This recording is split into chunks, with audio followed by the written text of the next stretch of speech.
வணக்கம். தினசரி வானிலையும் அதனை சார்ந்த அறிவியலும். இன்று மே மாதம் 17ஆம் தேதி, வைகாசி மாதம் 4ஆம் தேதி. மழைப்பொழிவு தீவிரமடையும் என எதிர்பார்க்கப்பட்ட முதல் நாள். இன்றைய நாளில் வானிலை அமைப்பு எவ்வாறு இருக்கிறது? இன்றும் அடுத்து வரும் நாட்களில் மழைப்பொழிவு எவ்வாறு தீவிரமடைய இருக்கிறது? எந்தெந்த மாவட்டங்களுக்கு பரவலாக போகிறது? வானிலையில் அடுத்தடுத்து எதிர்பார்க்கப்படும் மாற்றங்கள் என்ன என்ற கேள்விகளின் அடிப்படையிலான நமது தனிப்பட்ட வானிலை விளக்கம். வணக்கத்துடன் சி. அண்ணாதுரை. இன்றைக்கான வானிலை அமைப்பு: மேலடுக்கில் சுழற்சி, குமரிக்கடல், பக்சலசிந்தி, இலங்கை நிலப்பரப்பு, டெல்டா மாவட்டங்கள், இதனை சார்ந்த வங்கக்கடல் பகுதி என்ற நிலையில் தொடர்ந்து நீடித்துக் கொண்டிருக்கின்றன. அதே நேரத்தில் வடக்கு உள் கர்நாடகா மற்றும் அதனை சார்ந்த ஆந்திர நிலப்பகுதி சார்ந்து கீழடுக்குடன் இணைந்த ஒரு சுழற்சி நீடிக்கிறது. இந்த இரு சுழற்சிகளும் ஒன்றை ஒன்று, அதாவது ஒன்றின் மீது ஒன்று மாறுபாடுகளை நிகழ்த்துகின்றன. அந்த அளவில், அதாவது ஒரு இன்டராக்டிவ் செய்கிறது. ஒரு சுழற்சி மற்றொரு சுழற்சியின் மீது ஒரு இடைவினையாற்றுகிறது. காற்றை உட்கவருவதில் இந்த வேறுபாடுகள் காணப்படுகின்றன.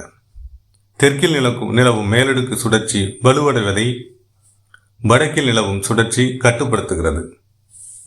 இதுதான் அந்த இடைவினையாற்றுதல் என்ற நிகழ்வு வானிலையில் தற்போது ஏற்பட்டு நேற்றைய மழைப்பொழிவை, தீவிர மழைப்பொழிவை கிட்டத்தட்ட குறைத்திருக்கிறது. அந்த அளவில் தான் இன்றைய காலை வானிலையும் நகர்கிறது.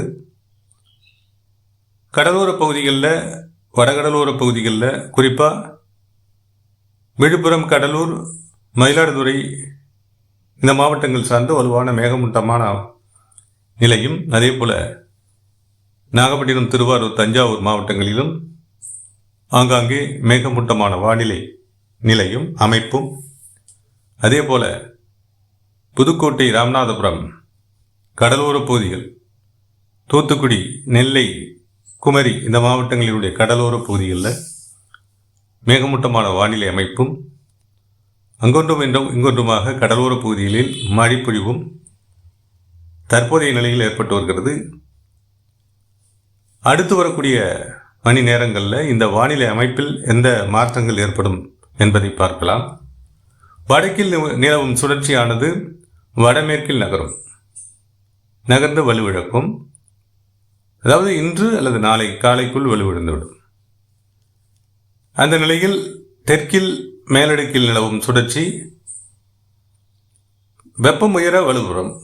தற்போதைய வெப்பம் உயர அது வலுப்பெற்றுவிடும். வலுப்பெற்று அது மேகம், குளிர்காற்று மற்றும் நீராவி மிகுந்த வெப்பக்காற்றை உள்ளிர்த்து மழைப்பொழிவை ஏற்படுத்த தயாராகும். இதுதான் இன்றைக்கான வானிலை மாற்றங்களாக நாம் எதிர்பார்ப்பது. இந்த அளவில் மழைப்பொழிவு எப்போது ஏற்படும் என பார்க்கும்போது முற்பகலுக்கு பிந்தைய நிலையில் மழைப்பொழிவுக்கான வாய்ப்புகள் ஏற்படும். தற்போதைய நிலையில் கடலோர பகுதிகளில், வடகடலோர பகுதிகளில் மற்றும் டெல்டா மாவட்டங்களினுடைய கடலோர பகுதிகளிலையும், ஒரு சில உள்பகுதிகளிலையும், ராமநாதபுரம், புதுக்கோட்டை, தூத்துக்குடி இந்த மாவட்டங்களினுடைய கடலோர பகுதிகளில் ஓரிரு இடங்களிலையும் ஆங்காங்கே மழைப்பொழிவு ஏற்படலாம்.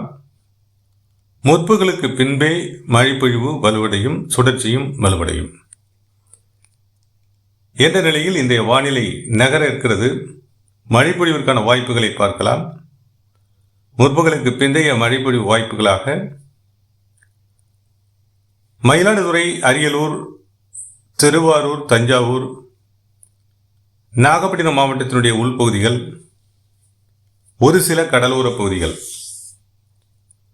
மற்றும் திருச்சிராப்பள்ளி, பெரம்பலூர் இந்த மாவட்டங்களில் முற்பகலுக்கு பிந்தைய நிலையில் பிற்பகல் அல்லது பிற்பகலுக்கு பின்பும் மழைப்பொழிவிற்கான வாய்ப்புகள் வலுவடையும், ஆங்காங்கே வலுவடையும்.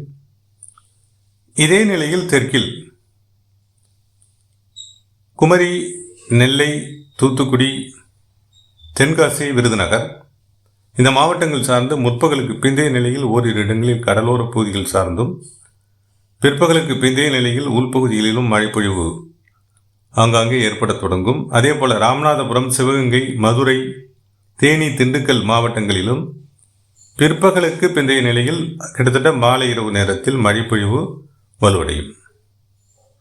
ராமநாதபுரம், சிவகங்கை, மதுரை, விருதுநகர், தேனி, திண்டுக்கல் இந்த மாவட்டங்கள் சார்ந்து பிற்பகலுக்கு பிந்தைய நிலையில் மாலை இரவு நேரத்தில் மழைப்பொழிவுக்கான வாய்ப்புகள் வலுவடையும். புதுக்கோட்டை மாவட்டத்திலும் இன்று மாலை இரவு நேரத்தில் அல்லது இன்று முற்பகலுக்கு பின்னரே கூட ஓரிரு இடங்களில் மழைப்பொழிவிற்கான வாய்ப்புகள் இருக்கின்றன. இன்றைய மாலை இரவு நேர மழைப்பொழிவு வாய்ப்புகளாக திருச்சிராப்பள்ளி, பெரம்பலூர், சேலம், நாமக்கல், கரூர், திருப்பூர் மாவட்டங்களிலும் ஆங்காங்கே மழைப்பொழிவு, அதாவது பரவலான மழைப்பொழிவிற்கு வாய்ப்புகள் குறைந்திருந்தாலும் பரப்பில் கூடிய மழைப்பொழிவு ஆங்காங்கே ஏற்படும். 2 கிலோமீட்டர் 3 கிலோமீட்டர் சுற்றளவில் இந்த மழைப்பொழிவுக்கான வாய்ப்புகள் ஆங்காங்கே ஏற்படும். அதிகபட்சமாக 5 முதல் 10 கிலோமீட்டர் சுற்றளவிற்கு கூட நல்ல மழைப்பொழிவிற்கான வாய்ப்புகள் திருச்சிராப்பள்ளி, பெரம்பலூர், சேலம், நாமக்கல் மாவட்டங்களிலும், சற்று குறைந்த பரப்புடைய மழைப்பொழிவு வாய்ப்புகள் கரூர், திருப்பூர் மாவட்டங்களிலும் ஏற்படக்கூடும். இந்த மழைப்பொழிவினுடைய நீட்சியாக கோவை, ஈரோடு, நீலகிரி இந்த மாவட்டங்கள் சார்ந்தும் ஆங்காங்கே மழைப்பொழிவிற்கு வாய்ப்புகள் உள்ளன. வடக்கு மாவட்டங்களை பொறுத்தவரை மழைப்பொழிவினுடைய நகர்வு என்பது பிற்பகல் வானிலை மாற்றங்களை பொறுத்து கிருஷ்ணகிரி, தருமபுரி, வேலூர், திருப்பத்தூர் மற்றும்